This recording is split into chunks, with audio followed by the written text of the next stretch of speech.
How to reset your For You page on TikTok. Hello everybody, welcome back to the channel. Today I'll guide you on how you can reset your For You page on TikTok.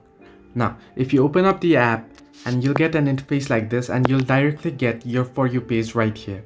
Now it's quite easy and simple to reset it. All you have to do is pull your fingers from upwards to downwards and it will get refreshed. You can see. Now if you are down below watching certain videos and what you want to do is just tap on the For You option that you can see on the top of your screen and it will get resetted.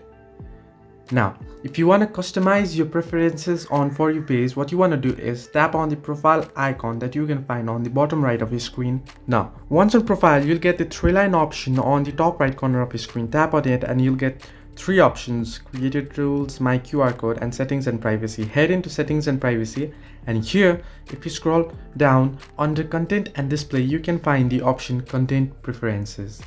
Now open it up and here you can filter video keywords, and similarly if you turn on restricted mode, you can see that you can limit videos that may be inappropriate for some people. So if you turn on restricted mode, certain videos won't show up, and you can hide accounts, or you can see a hidden accounts option. Now accounts you hide will appear here. Now if you tap on certain account and set it to hide, then the videos posted by that account won't appear on your FYP. This way you can reset and edit your preferences on For You page on TikTok. Hope this helped. Do like and subscribe, and do not forget to leave a comment down below if you have any further issues.